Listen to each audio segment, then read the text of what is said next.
And I'm joined once again. So, April, you were with me 2 weeks ago Mhm. talking about the Dugan Aguilar exhibition at Oakland Museum, which is great. But this is something that's going to be up for a while at SFMOMA. It's actually in my background here. It is a set of sculpture by Kara Walker that is in the free part of SFMOMA off of Howard Street.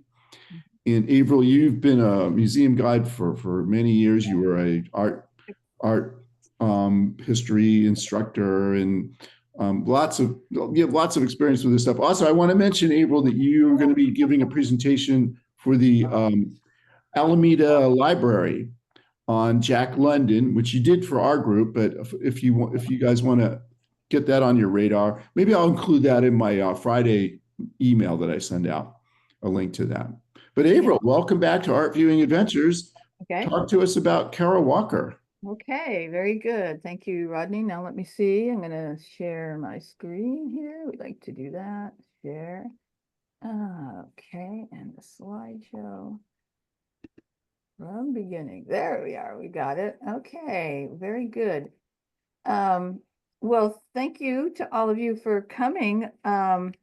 I know many of you will know Kara Walker's work, but welcome to those of you who don't. I was saying to Rodney, she's not probably a household name like some, like, I don't know, David Hockney or someone like that, but she is a very, very highly regarded, important American artist, contemporary mid-career American artist. Here, let me say this. Look, there she is. She's one of the youngest ever MacArthur Genius Grant winners. She was only 27 when she got that.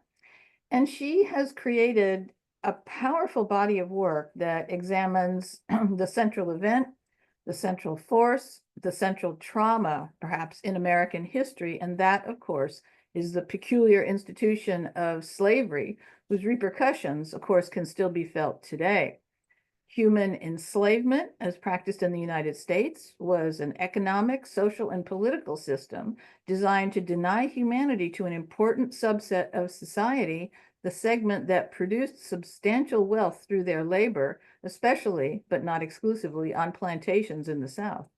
Now, throughout her career, Kara Walker has focused a laser-like beam on the experiences of, particularly of enslaved women, women who were denied even control of their own sexuality.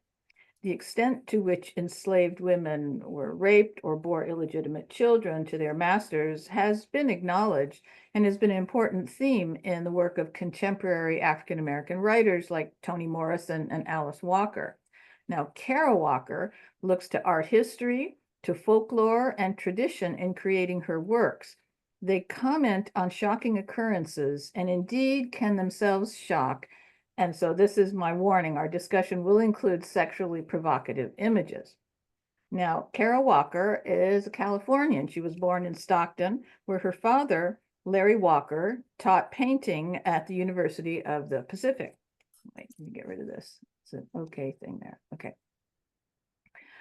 He has always been an important influence on her, encouraging her interest in art and allowing her, even as a young girl, access to his teaching studio where she could observe life drawing classes.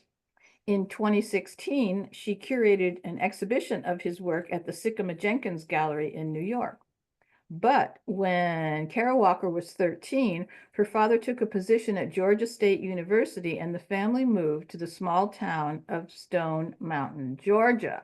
Now, if this name is familiar to you, and it might be, it's because it was the birthplace of the Ku Klux Klan. So real South.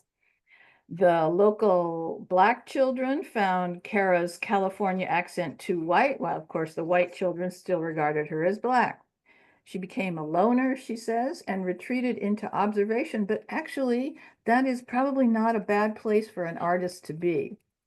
She has said that she viewed her life as a kind of unwilling performance and a weird spectacle that she had sort of happened upon.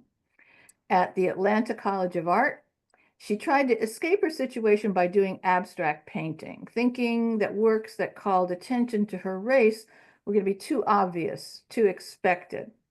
But in graduate school at the Rhode Island School of Design, she abandoned abstract painting. she discovered for herself that the art world, especially the abstract expressionist tradition, was a closed world, was both sexist and racist. As you can see here, this famous picture of all the art stars with Jackson Pollock right in the middle and all these guys, one woman, right, of course. She decided this was not a place that offered a space for her. And she says that she told herself, you have to stop painting. You cannot paint. Okay, so when an artist decides that she must stop painting, this signals a huge shift in trajectory. Probably, I don't know, Rodney, 90%, certainly 80% of the works in museums are, in fact, paintings. Cutting yourself off from this means going out on a limb. What are you left with? Well, drawing, of course, collage, cartooning, sculpture. She's done all of these, and perhaps you'll come up with something that no one has attempted before. So, while searching for a formal means to express herself, she also started engaging with the racial and gender topics that her embrace of abstraction had allowed her to avoid, and that is enslavement and interracial romance. Now, she was inspired early on by artists like the early 20th century German expressionist Max Beckmann, who ripped the facade off German bourgeois behavior in works like this one. I like this work because it was on the cover of a copy of Franz Kafka, his famous novel. The Trial? No, Or here one that I used to teach, and so it's on here. I can't believe I'm saying the name. Anyway, Metamorphosis, the Metamorphosis. Metamorphosis, On yeah. the cover of the copy of the Metamorphosis Wow. to teach, and so I like this. So that's what he's about. Um, he wants to, expose the horrors underneath German bourgeois society here. Now, Walker saw an exhibition of German painting at the High Museum in Atlanta in 1987, and she was fascinated by paintings like this one and like this one by an artist named Christian Schad. She says, I remember seeing this history of German art and thinking, they hate themselves, they hate the world, and they hate painting. The whole thing, she said, was just so fraught with urgency and rage, and something underneath all that. It can't be called love, but some kind of passion. And I thought, that's what I want to do. So Walker also then wanted to look underneath the image of America, especially the American South, to expose what was really going on. And you can see her approach in some of her large scale drawings. So she does do drawings with the scale of paintings like this one that is at the museum that shall remain nameless on 3rd Street. Daylights after Max Beckmann. And you can see the similarity to what Beckmann is trying to do here. We've got everything from on the left, a woman walking out, kind of thinking about migrations and so forth. Woman, everything. Can't tell whether the dancer is African or she's in a nightclub in Harlem. Just really severe. And this is a huge work. Is that after after Yeah. MB? Is that something that's in the title? Yeah. That's Very knowing reference. Max Beckmann. And she has said, well, what looks like anger manifests in the work with bodies hurting each other, but that's often a metaphor for the creative act. Okay. There's another work of hers called Christ's Entry into Journalism. And this is also a huge 11 by 16 foot drawing. It's ink on paper that, as you can see, has just a variety of contemporary and historical figures, kind of the whole history of African-American life in the US on one canvas. And it's got some interesting things about this kind of pyramid or mountain shape. And the figures at the top are smaller, so it has some sense of perspective, right? And so we've got horror and amusement. And you can see at the very top, there's a man hanging, and there's two girls swinging on a trapeze on the same branch, all sorts. Okay, so here's like a close-up of it. And you can see how interestingly it's done. And one of the things I want you to notice about her work is that this is about the history, not just of race, but of race relations. And there are white people in these drawings, right? Doing, despicable things usually, but they are there. Okay. Mhm. So the figures are kind of caricatures. She was interested in cartooning, but they do have individuation. So now the title of this is really interesting, and it calls to mind a work by another favorite artist of hers, the Belgian James Ensor, who did this giant painting called Christ's Entry into Brussels, which in itself is a takeoff on an earlier 19th century painting called Christ's Entry into Jerusalem, which is closer to journalism.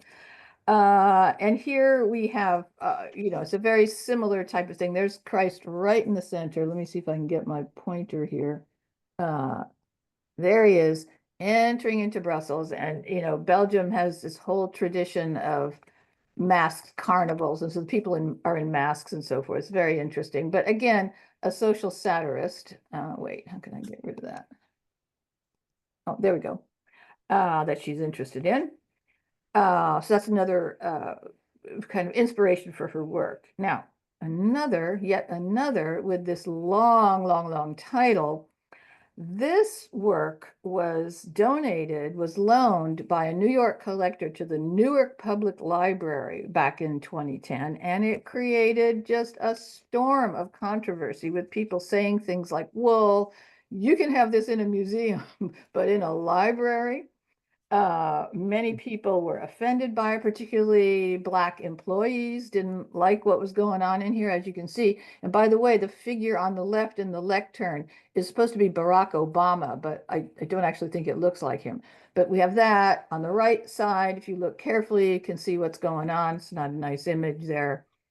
Anyway, she has said of this work and of the controversy that the promise of any artwork is that it can hold us, viewer and maker, in a conflicted or contestable space without real world injury or loss. So there we go. So she's not painting, but close, right? She's doing drawings and so forth, but her best known works involve a totally new genre that she invented, kind of based on her interest in the 19th century. And by the mid 1990s, she had hit upon this, an unexpected combination of form and content in which she'd blow up these traditionally proper Victorian silhouettes to explore the intersection of race, gender, and sexuality. So you know about these silhouettes. It was a very popular thing like in the 19th century, but hers are pasted directly on the walls of a gallery, and they combine the epic scale of history painting, like the 18th to 19th century ginormous paintings of mythology and so forth. So they're big like that. They have that epic scale, they have the bite of political satire, and frankly, the shock and discomfort of pornography. And they usually have these long titles reminiscent of 19th century book titles. So in 1994, she gained immediate attention with this one. This is a 50-foot long silhouette installation called Gone, an historical romance of a civil war as it occurred between the dusky thighs of one young negress and her heart. So here, to give you an idea of the scale, here it is installed at MoMA, New York. And here's a couple of close-ups of what we see in there in case you couldn't see them closely enough. There we go. Okay, so back to the original. Okay, so let's think about this work a little bit and what's going on here. First, it's a narrative. It's telling us a kind of story, and it starts at the left. They're meeting, and then we see what happens, and then she has a baby.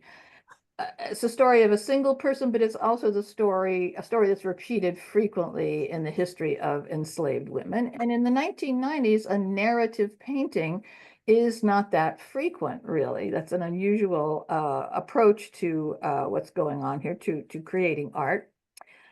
The size of it makes it difficult, makes it impossible to ignore. As I said, it has the scale and the narrative that are typical of traditional history paintings and so forth.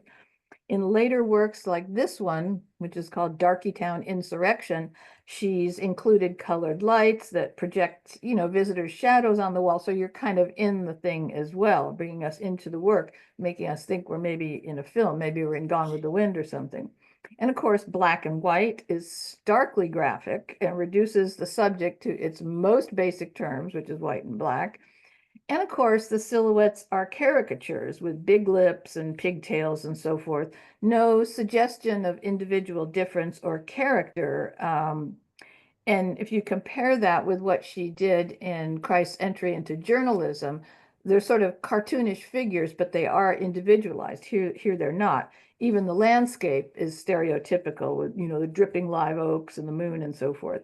So in these works, we see this incredible tension that we love in an artwork between the gentleness of the traditional silhouette, usually used to render delicate, easily recognizable portraits, and the violence of the images. Now, Walker says of them, the silhouette says a lot with very little information, but that's also what the stereotype does. So I saw the silhouette and the stereotype as linked. Of course, while the stereotype can communicate with a lot of people and a lot of people can understand it, it also reduces difference, reduces diversity to that stereotype. So Walker's predecessors in this type of politically charged art include the 18th century British painter and satirist William Hogarth, whose series of what he called modern moral works, like this one, Marriage a la Mode, presented the hypocrisy of the English aristocracy, right? In this one, a narrative, as Walker's is, there's a young couple here who are intended to be obviously married, designed to, an arranged marriage designed to secure wealth. And just as obviously both of them have been involved in some kind of sexual dalliance, the guy really is tapped out there. So a story of individuals, but of a class of people as well. A contemporary critic said of Hogarth's comic strip-like works, other pictures we look at, his pictures we read, and this is also true of Kara Walker. So another predecessor perhaps is Francisco Goya, great Spanish painter whose works are among the most pointed and disturbing in Western art. An artist reacting to the social cost of war on the left, the Napoleonic invasion of Spain, and on the right, just like the torments of his own mind. But of course, Walker has also been influenced by African-American artists, from Romare Bearden to a Californian named Robert Colescott. And this incredible work, George Washington Carver Crossing the Delaware, has recently been acquired by George Lucas for his Museum of Narrative Art that is set to open sometime in Los Angeles. I don't know when, it's not there. But this work, which is, 20 years before what Kara Walker was doing, forces us to look squarely at stereotypes that may very well make us squirm. Now, Colescott has said, and look at this, we have every stereotype, the guy from, what do you call the cereal? Not oatmeal, but help me out here. Oh yeah, Quaker Oats. Quaker, yeah, or yeah, anyway. And people playing a banjo and just all the whole thing. Uncle Ben. Uncle Ben's or cream of wheat is what I was thinking of, but Uncle Ben, something like that. Right, cream of wheat. You're right. Cream of wheat. Okay. I see. I'm having trouble getting these things. And here it's winter, there's icebergs, but a guy's fishing, the whole kind of thing. So this is also an enormous painting, and Colescott says that that a visitor's reactions to this work, he says they're drawn in by the size and the colors, but then they notice what's going on and the reaction is, oh my God, it's not clear what to think. So he's a predecessor. But she has more up her sleeve than just these silhouettes. She's worked in goes into sculpture, really, into monumental work. So what did we say? We had drawing, we have collage, we have cartooning, we have sculpture available if somebody's not going to paint. And so we do have some sculptures, I guess, if you could call them. Her first monumental work, and that's why it's called her big imagination, because mostly everything she does is big, This was installed in the abandoned Domino Sugar Factory in Brooklyn in 2014. So she's moving from 2D to 3D. And this is called A Subtlety. And as you see, it has this long title and homage to the unpaid and overworked artisans who have refined our sweet tastes from the cane fields to the kitchens on the occasion of the demolition of this plant, which is now condominiums, I believe. A subtlety, by the way, was once a luxury and edible sugar table decoration, kind of like an ice sculpture that we would have today, right?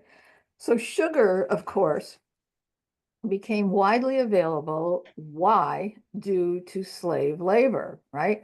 Walker's not so subtle subtlety actually is a 35-foot tall polystyrene sculpture that is coated in sugar. It's not solid sugar, depicting a woman with African features in the shape of a sphinx surrounded by 15 of these attendants.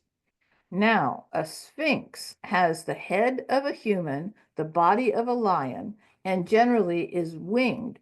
In the Egyptian tradition, the sphinx was masculine, was benevolent, and didn't have wings. But in the Greek tradition, the head was of a woman, and it was a merciless creature who asked the famous riddle of the sphinx and ate you if you couldn't solve it. Both types of sphinxes are guardians. And here, for example, is an Aegyptian, an Egyptian sphinx, and a really fantastic sphinx by Gustave Moreau, where we can see the head of a woman, the body of a lion, the wings, and so forth. Now, Walker's sphinx is not like that. She's not got the body of a lion. She's entirely female, right? Now, let's look at some other views of it. There she is with Kara Walker in front of it, so you can really get an idea of the size. Here it is from the side. Here it is from the back.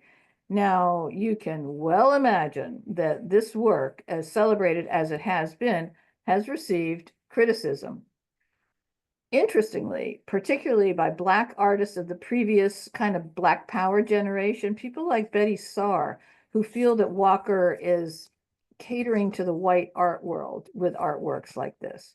Now, Saar, her most iconic artwork is from 1972, The Liberation of Aunt Jemima, which, Rodney, did you know this is owned by the Berkeley Art Museum? Oh, I didn't know that. Yeah. I've seen it. I think I've seen it at SFMOMA, right? Maybe so, but yeah, I believe it's owned by them. But in any case, here it is. So this is a small work, kind of a collage work. And we might say that what she's aiming at here is taking the stereotypical depiction of a mammy, right, Aunt Jemima, and turning it into an image of power because she's got a broom in one hand and a rifle in the other, right? Works like Walker's Gone depict racism as a continuing circus of mutual debasement. So we could say that where sought to empower Black people, Walker is just unearthing ugly truths that we need to reckon with. And another African-American artist, Howardina Pindell, she agrees with Saar and says Walker consciously or unconsciously seems to be catering to the bestial fantasies about Blacks created by white supremacy and racism. So I think on the one hand, Kara Walker's works are challenging for a white audience. You don't really know exactly how you're intended or even able to respond to them. Black audiences look at them differently, and in some cases with equal bemusement.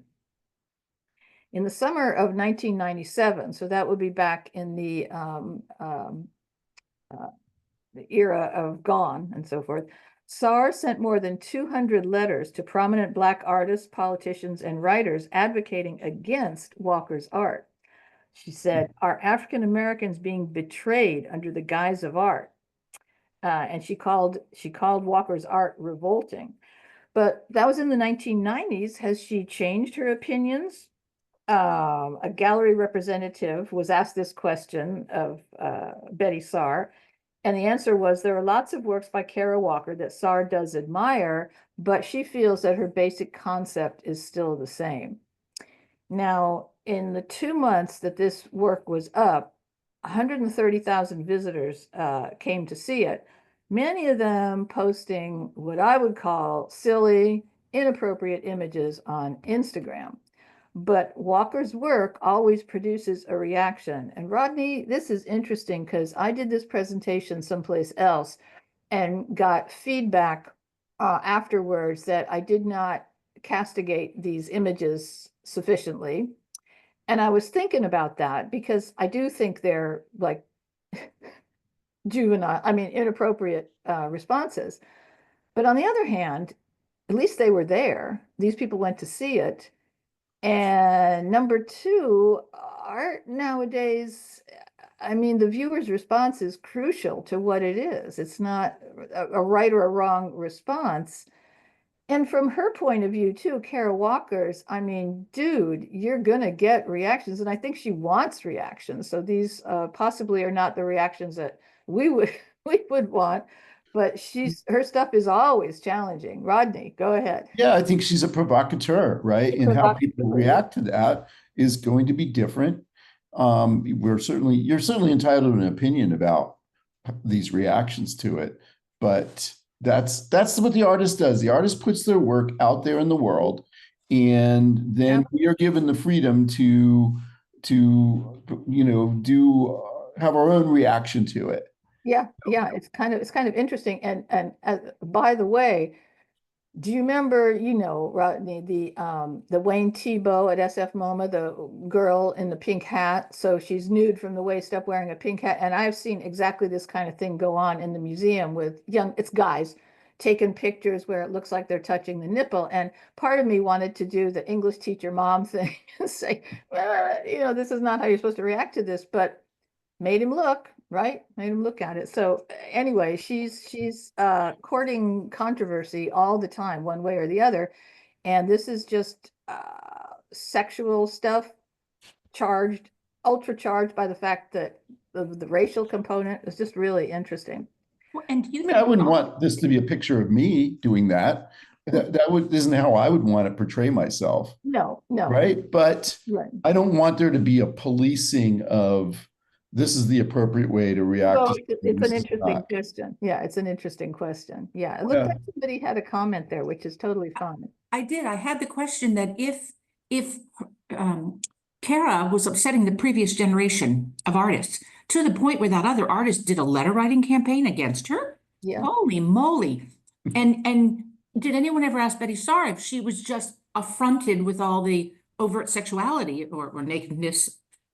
Or did she really think that this young woman was off the rails? Because I don't think that's fair. Well, I mean, I think this is an argument actually that goes all the way back to the Harlem Renaissance, when you have people like Zora Neale Hurston, who wrote Their Eyes Were Watching God entirely not entirely, the speech parts are in Black dialect that is really hard to understand if you're not familiar with it. So she wanted to have authentic expression and so forth, a real picture of the people. Other people at that time, they thought that what they should be doing is showing that Black artists have the same skills, the same sophistication as white artists, and should be writing in styles that are consonant with what other artists or European artists are doing. Wow.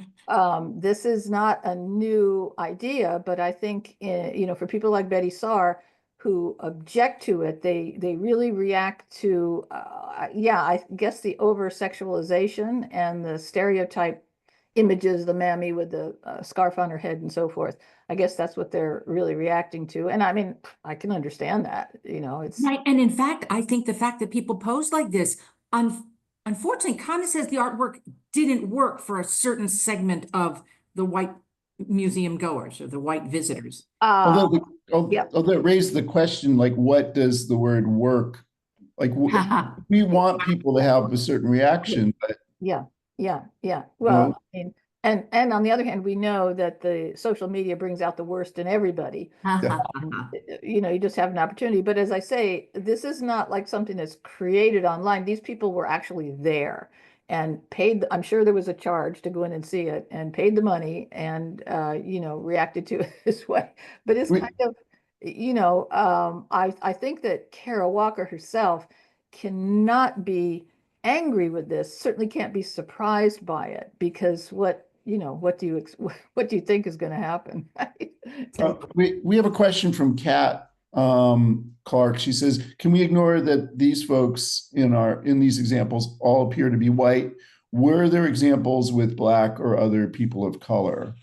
I don't know. I just did a little looking online at stuff like this. I guess the guy on the far left, maybe that he's white, could be Black. I don't know. I don't know if it's random that these people are white, or it was primarily white people who reacted this way. I would think, there's equal opportunity for silliness among all people. I don't know.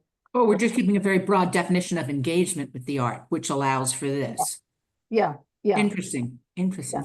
Well, And then here it provokes this discussion that we're having right now, which I think that kind of a discussion is a good thing. Yeah, I like it. If you had stopped these people outside the museum and said, "What do you think of that piece of art?" Would they just go, "Oh, cool, I got a great Instagram shot," or would they go, "Wait a minute, I understand she was trying to convey something about the status of Black women"? I don't know. And as I said to Rodney, I've seen similar things at SFMOMA with a little portrait that Wayne Thiebaud did of a woman who is naked from the chest up, and same thing. You want to say, "But dude, look at the color use. Look at how Right. this is something else, right?" He's Yes, indeed. content over form, shall we say? But in any case, this is Kara Walker. This is why I said, even discussing this can be difficult, controversial, and you're going to see images that we're not all particularly comfortable with. So, I want to make one more point that yes, being criticized by the artists of a previous generation, some artists will kind of welcome that. Yes, that's a good thing, right? Yeah, it shows, hey, you are breaking with the past, which is what all artists must do. That is absolutely true. And what did they say about Andy Warhol, right? I mean, they said he was like silly or ridiculous. Yeah, same thing. Okay, so we've got this. Let's look at some more challenging works. Here's one that's a brand new thing from 2017 called Brand X Slave Market Painting. And as you can see, once again, we've got mixed races there, all behaving, in a challenging and inappropriate way. I mean, she certainly focuses on the most difficult aspects, of interrelationship between humans, between people of different races. This was part of an exhibit, and that's another picture. Even her exhibition titles she takes from these 19th century novels. The exhibition was called Sycamore Jenkins and Co. is compelled to present the most astounding and important painting show of the fall art show viewing season. That was the name of it. So it's fun. So more recently, in 2020, Walker was invited to fill the Turbine Hall at Tate Modern in London. So this is a project that's been going on since the year 2000. The yearly Turbine Hall commissions have been seen by over 6 million visitors. And because the space is so enormous, the various ways that artists have presented work in here has really revolutionized public perceptions of art in the 21st century. So for her contribution, Walker, of course, made a giant sculptural monument based on and as a response to the Victoria Memorial. There it is in front of Buckingham Palace, which she first glimpsed in a taxi to Heathrow. And she said, "I hadn't seen it before. I took a bunch of pictures out the window because I was like, this is my thing. This is what I'm going to do." So the original was, of course, funded in part by gifts from the dominions of Canada, Australia, and New Zealand, and by wealth produced in West Africa. So in response, Walker created a half-size counter memorial, and there you can see it's still pretty big, titled Fons Americanus, the Fountain of America, an offering from a colonial subject for the citizens of the Old World, to our captors, saviors, and intimate family in the New World by that celebrated negress of the New World, Kara Walker. So rather than a celebration of the British Empire, Walker's Fountain explores the interconnected histories of Africa, America, and Europe, right? Triangular trade with water as a key theme, referring, of course, to the transatlantic slave trade and the fates of people from these three continents. So she incorporated imagery from dozens of sources, from Delacroix and Matisse to photographs of former sites of enslavement. She noticed, oh, here's a nice one. She noticed that in Winslow Homer's painting, The Gulf Stream, the boat that the man is in, on the back, it says Key West, like it's coming from Key West. And in her sculpture, the boat is labeled K West. So maybe it's a nod to Kanye West. It's a different kind of K West. She get that, that's kind of fun. She has fun too. She's also sculpted a Pietas scene in which a male figure lifts a body whose mangled face clearly makes reference to the murdered Emmett Till. And the sea captain there on the front is modeled after Toussaint Louverture, the Black Haitian leader who became a dictator. Now, despite the size, this work has a more intimate, more handmade feel than A Subtlety does. Walker crafted the figures in clay, and her tabletop clay versions were molded, coated, then fed through a digital milling program to a robot that reproduced the shapes from bricks of Portuguese cork, chosen for its environmental sustainability. Then artisans coated the pieces with a plaster and resin composite to make them look like Portland stone, which is very common in London buildings, right?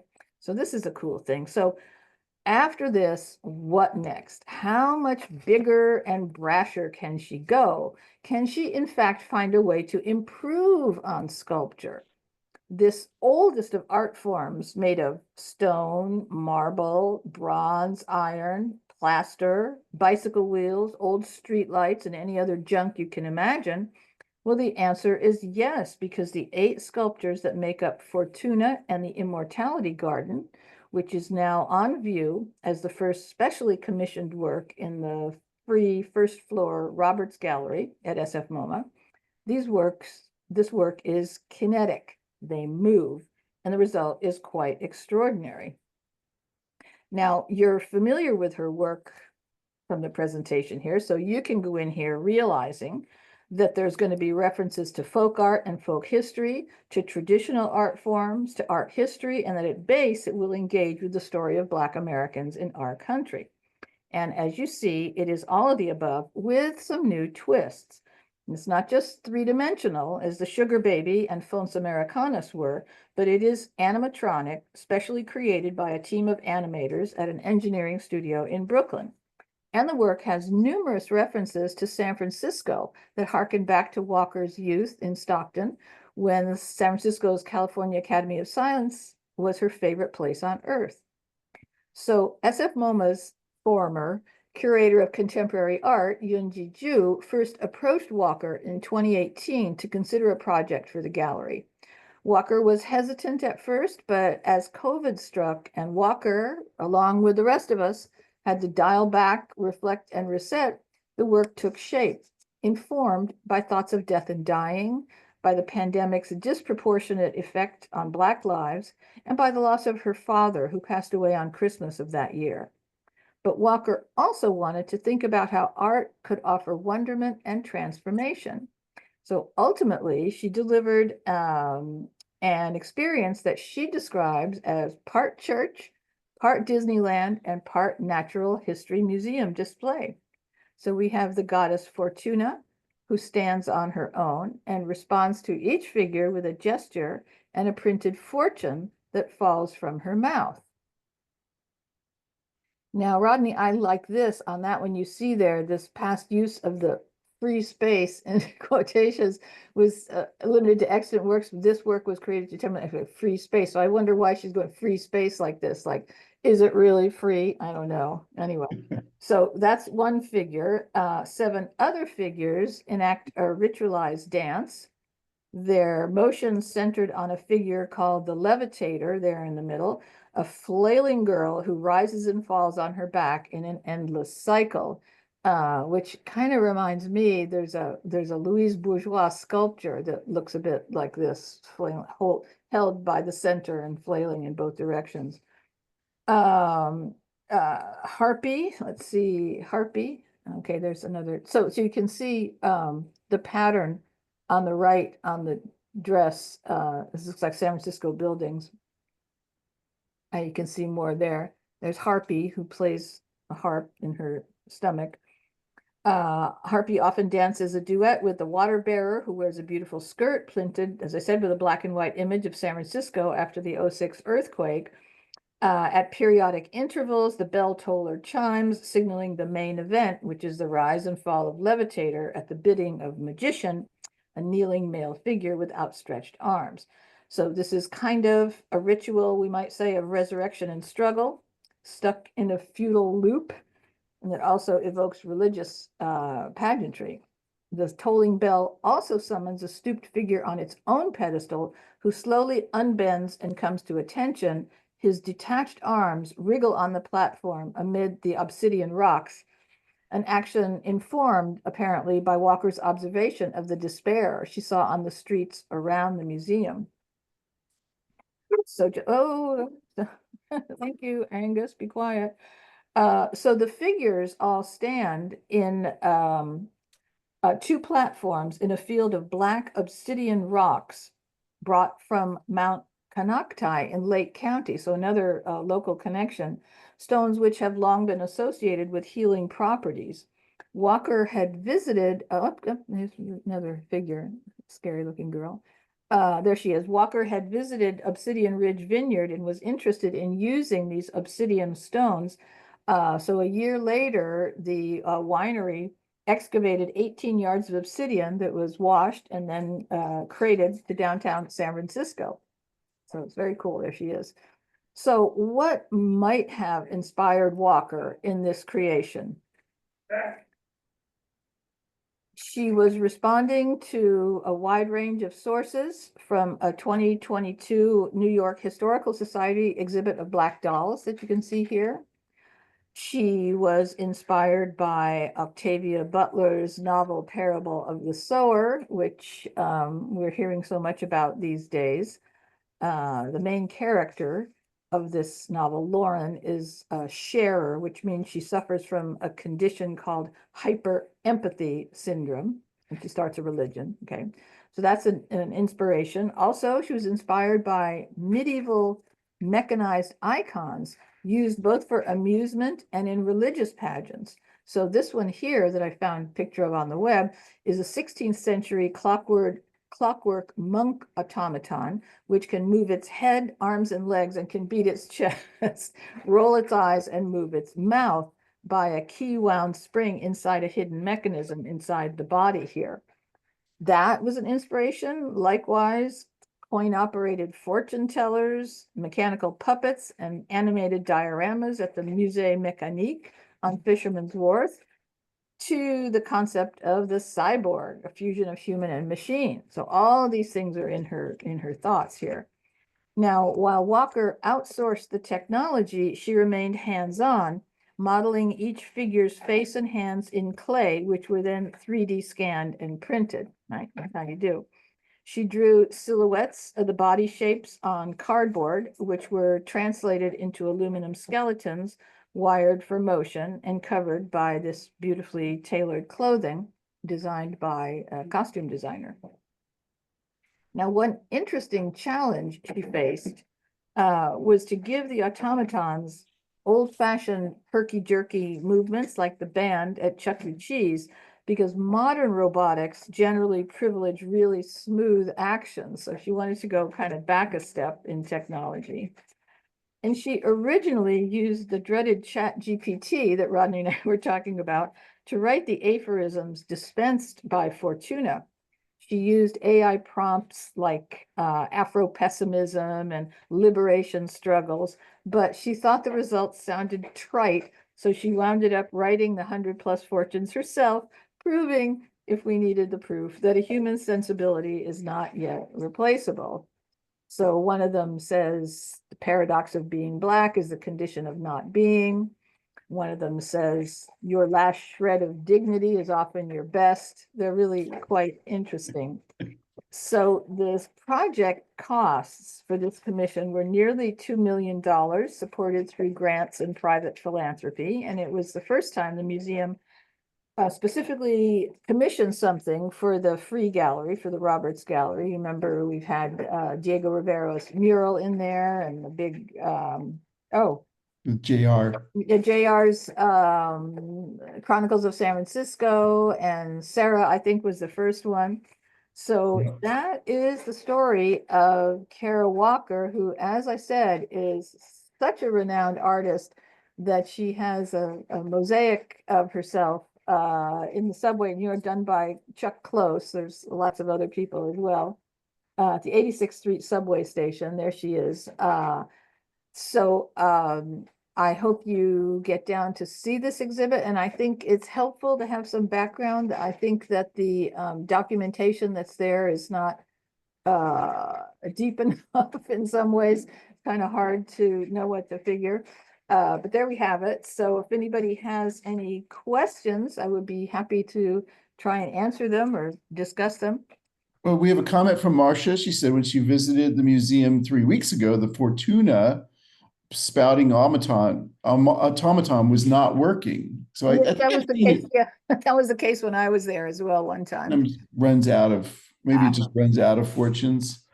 Well, I don't know if it runs out of fortunes or the mechanism doesn't work, but it's an interesting question, things like this. So do you remember Rodney Felix Gonzalez Torres's, I think it's untitled, The String of Light Bulbs?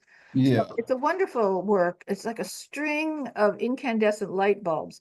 And so, number one, can you even get incandescent light bulbs anymore? And it's a question of what happens when one burns out. Do you leave it? Do you replace it? So these kinds of modern technologies have issues with them. But on the other hand, even oil paintings, they can flake off, they need to be conserved and so forth. But yeah, it's sometimes I think the animatronic figures do not respond the way they're supposed to, unfortunately. Connie says that it was working this past weekend. So okay. So they fixed it. So Yep. Connie, what was your fortune? Oh, I took one. People didn't think that they were supposed to take them, but I took one because I like to. And I forget what it was. I got something that I thought my brother would find amusing. Thank So you. is that funny thing at a museum, like, oh, I'm not supposed to touch anything, right? Right. But I don't know if they make it clear you are supposed to take the fortunes. No, there was nothing indicating that you could, but because of that, I figured I could. Yeah. Yes, you did the right thing. And Avril, may I say, you said something before about, I'm not sure Kara Walker hit it with all her works. And I'm telling you, I saw this giant thing in the free portion of MoMA, and okay, it looked Gothic, and the seating around it looked very funereal to me. Yes. But I didn't walk away with a deep aha or an increased empathy for the state of Black folks. Whereas, for instance, it's the documentation or the what supports the artwork to enable us to see what Kara was thinking. So I wanted to second you. You are not alone in that. And that's one of the reasons I really wanted Avril to come do this presentation, because my reaction to seeing that space for the first time was, holy cow. What this is, we've had things like the Diego Rivera mural, which is very inviting. You want to go back and see it again and again and again. And this is very stark and kind of off-putting. And it's something that you really have to maybe force yourself to engage with it. Yeah, it's interesting. I mean, I certainly, having done this presentation a few times, have heard the two reactions, that it leaves people kind of cold, or they don't know what to do with it, and other people are affected by it. Since we are not touring it, it would be interesting to do so, and then you'd have a fuller range of reactions by people. But we are free to respond to things any way we like, even inappropriately, I guess. And it's hard to know exactly what she intended people to feel looking at this? Because perhaps empathy is not what I don't know. Perhaps empathy is not what she wants. I mean, she and her works in general are considered in the category of Afrofuturism, which is like imagining things from the past to see a future, and a future in which Black people are involved in technology and space and all sorts, things like that. So I don't know. I agree that it's challenging. It's challenging. And Rodney and I were talking before about the seating, and yes, I would say the same thing. It's behind you there. It looks like a funeral parlor. And what he pointed out is that if you sit on there, which I guess you can, you're not facing the figures, you're facing away from them. So why would she want you to sit down and not look at the figures? Of course, on the other hand, you have the risers, the stepped risers that you can sit on to look at it. You can sit there and look, but I guess that way you're watching Fortuna, but you're not watching the action behind you. And it's got to be intentional. Somebody will have pointed that out, and she must have said that's okay. I mean, the thing about seating in the museum is, it doesn't matter where a place to sit is. You will see people there like text messaging and sending emails and doing things that have nothing to do with the artworks around them. But if you do that in this space, you kind of get a sense of like, oh, this feels very transgressive, and it's not a great look, Well, and speaking of which, if you don't mind my saying, perhaps because I'm Silicon Valley, I was a little frustrated with how elementary these automatons were. You commented on it saying this was her deliberate thing, and Lord knows maybe it takes thousands of hours just to get them to move as they do. But in Silicon Valley or in Silicon Valley adjacent, come on, we want the lightest and the brightest and the greatest and the brightest. Well, and so I'm left with the craftiness of what she did. And if I force myself, Rodney, so like the figure in the middle that goes from standing to on her back, right? I took that to be about, the violation and the rapes of Black women. But I have no sense whether that's what Kara wanted me to come up with, So did anybody else? That's a challenge. We want to know what she intended, and we can perhaps accept that we have different views, but it is something we want to know. That's why they have labels, on stuff in museums. And but your point is interesting, that this is this funky kind of technology look, which is almost like, well, why do it then? You're not going to use what is the point of it being old-fashioned technology? Like, the first time you ever went to Disneyland and saw It's a Small World, probably they're smoother now, but I remember them being jerky like this, and funky looking. That's what she intended. So it's a past look at future technology. I don't know. You're giving me good words that say that my point of view is narrow. I'm appreciating the expansion of it. Isn't there a through line with all her works where you really don't know how you're supposed to react to it? And maybe that's good. Like, people that are doing what they're supposed to be doing, I think she wants us to go beyond that. And we're going to feel uncomfortable, and that's okay. We should feel uncomfortable. Right. As an artist, what is it you're supposed to be doing? And that has changed over the centuries and decades and so forth. And she says it's to create a space where we can look at contested things and challenging things without ourselves actually being hurt, right? Or being put in any kind of danger. So I would say that's it. But I think there's a really interesting question here of, and I'll acknowledge this myself, of how a white person is intended to react to things, and even is allowed to react to things, right? Clearly you don't have the background. You're not going to feel about these figures the way that Black people will. And that's okay. I mean, they're in a museum for everyone to see, but yeah, she's putting it out there. We have so many Black artists now, and she is certainly one of the most powerful and most contentious, one of the ones who deals with race most specifically, I think. And yet you point out something that I had in aha, that I was expecting her work to either be, I'm Black and I'm proud, or hey, Whitey, I want you to see what was done to us. And I'm not, and I don't think the work behind Rodney did either of those exactly. So I'm owning my narrowness and my expectations. But I'm also thinking how I just saw Amy Sherald at the other unnameable mention museum. Yes. And I'm struck that they, both museums chose Black women for February and March, Black History Month and Women's History Month. Do we want to comment on which we think did a better job, or who's more evolved as an artist, or? They're so different. They're so different. Yeah, but that's it's interesting that well, the good thing is there's enough artists around, there's enough exhibitions around that we can compare to Black artists, to Black women artists in their approaches. Yeah, well, you tell me what you think. Maybe with Kara Walker that maybe this is not her most successful work. I mean, maybe it just doesn't hit it for enough people. I don't know. That's possible. I mean, everybody, even people who are really talented and geniuses as she is, everything doesn't work, I suppose. I think that's a very reasonable assertion, and I also think a narrative is missing when it's this big, and because we've been raised on It's a Small World and on Transformers and whatever, there was always a narrative. Yeah, that's interesting. It's not clear what it is here, if there's a narrative. Yeah. There's certainly figures that are symbolic.